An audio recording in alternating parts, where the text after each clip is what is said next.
ایک نظام دنیا میں سورج کی گردش کے حساب سے چلتا ہے، ایک چاند کی گردش کے حساب سے۔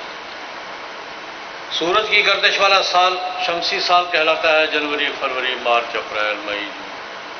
سورج کی گردش جہاں سال میں مکمل ہوتی ہے تو وہ مہینے تقسیم ہو جاتے ہیں، اور ایک قمری سال کہلاتا ہے، محرم، صفر، ربیع الاول، ربیع الثانی۔ ہماری عبادات کا نظام دونوں حرکتوں سے متعلق ہے، سورج سے بھی، چاند سے۔ ہماری عبادات میں، شرعی معاملات میں سورج کی گردش کا اعتبار بھی ہے اور چاند کی گردش کا اعتبار۔ ہم نمازوں کے اوقات سورج کی گردش سے دیکھتے ہیں، فجر کس وقت ہے، ظہر کس وقت ہے، عصر کس وقت ہے، مغرب کس وقت ہے، عشاء کس وقت ہے۔ ساری نمازوں کے اوقات کا تعلق سورج کی گردش سے، سورج کے آگے آگے، سورج کے پیچھے پیچھے۔ سورج کا دورانیہ بڑھ جائے گا تو نمازوں میں وقفہ زیادہ ہو جائے گا، سورج کا دورانیہ کم ہوگا تو نمازوں میں وقفہ کم ہو جائے گا۔ ہماری روزمرہ نمازیں سورج کے حساب سے۔ رمضان کا روزہ بھی سورج کے حساب سے ہی ہے۔ طلوع فجر، غروب آفتاب، اس کا تعلق سورج سے ہے، اس کا تعلق چاند سے نہیں ہے۔ طلوع فجر سورج کے طلوع سے پہلے ہوگی اور غروب آفتاب سورج کا غروب ہے۔ ہمارے روزے کے دورانیہ کا تعین بھی سورج کی گردش سے ہے۔ ہاں، ایک فرق ہے، اصولی بات ہے، ہمارے ہاں شریعت میں دنوں کا تعین چاند سے ہوتا ہے، اوقات کا تعین سورج سے۔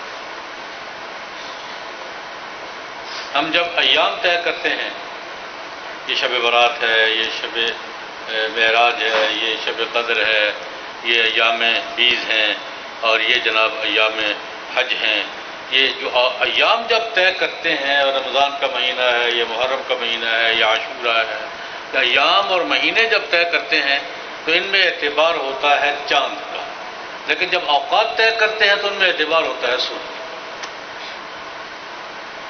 اسی روزے میں دیکھ لیں، روزے کے دن کا تعین چاند سے کریں گے، یہ پہلا روزہ ہے، یہ 27واں ہے، یہ 29واں ہے، یہ 21واں ہے، اس کا تعلق چاند سے ہے، لیکن روزے کا وقت جو طے کریں گے تو اس کا تعلق سورج سے ہے۔ حج کے ایام کا بھی یہی حال ہے، حج کے ایام طے کریں گے چاند سے، آج یوم ترویہ ہے، آج یوم الحج ہے، آج یوم الاضحیٰ ہے، اب یہ ہے، لیکن حج کے اوقات اور اعمال کا تعین سورج سے ہے۔ رمی کس وقت کرنی ہے، مزدلفہ کب جانا ہے، عرفات سے کب آنا ہے،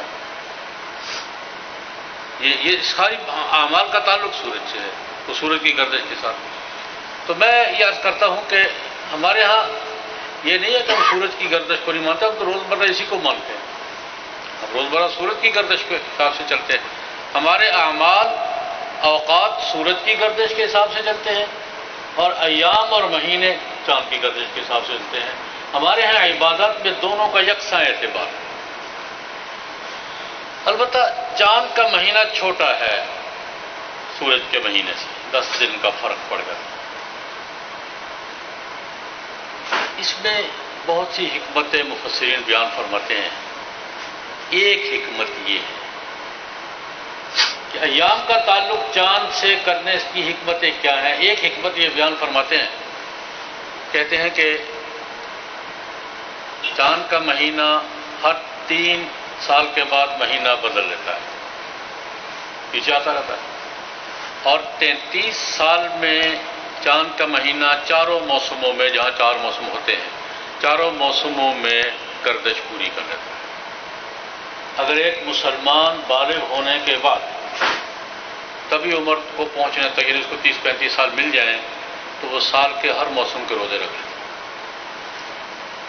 ٹھنڈے روزے بھی مل جاتے ہیں، گرم روزے بھی مل جاتے ہیں، لمبے روزے بھی مل جاتے ہیں، درمیانے بھی مل جاتے ہیں، چھوٹے بھی مل جاتے ہیں۔ ایک حکمت یہ بیان کرتے ہیں کہ ایک مسلمان بالغ ہونے کے بعد 14-15 سال کے بعد 33-34-35 سال اسے مل جائیں، وہ سال کے ہر موسم کے روزے رکھ لیتا ہے، اور اس کو ٹھنڈے گرم چھوٹے بڑے درمیانے سارے روزے مل جاتے ہیں، گویا پورا سال روزے رکھتے ہیں اس نے. یہ ایک حکمت یہ بیان. حج کا بھی یہی حال ہے. حج بھی 33 سال میں گردش کاٹتا ہے، اور گرمیوں میں بھی آتا ہے، سردیوں میں بھی آتا ہے، اور درمیانے موسم میں بھی آتا ہے، اور یہ سارے ایک حکمت یہ بیان. صرف ضمناً ایک بات عرض کر رہا ہوں. فقہا مسئلہ یہ بیان فرماتے ہیں کہ زکوٰۃ میں جب ہم حساب کرتے ہیں نا تو چاند کے حساب سے کرنی چاہیے.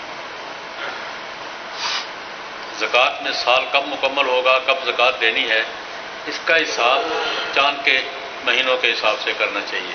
شرعاً یہ ضروری ہے، ورنہ 33 سال میں ایک سال کی زکوٰۃ مس ہو جائے گی. اگر سورج کے حساب سے دیں گے، جنوری فروری کے حساب سے دیں گے کہ ہمارے عام حسابات سے چلتے ہیں. اگر کوئی آدمی سالانہ زکوٰۃ جنوری فروری کے حساب سے دیتا ہے تو 33 سال کے بعد ایک سال کی زکوٰۃ مس ہوگی. یہ 34 ہوں گے، وہ 33 ہوں گے. یہ ضمنی مسئلہ میں نے اس کے فقہا بیان فرماتے ہیں کہ ہمیں زکوٰۃ وغیرہ کا حساب چاند کے حساب سے کرنا چاہیے تاکہ درمیان میں کوئی سال مس نہ ہو، وہ پورا ہو جائے. یہ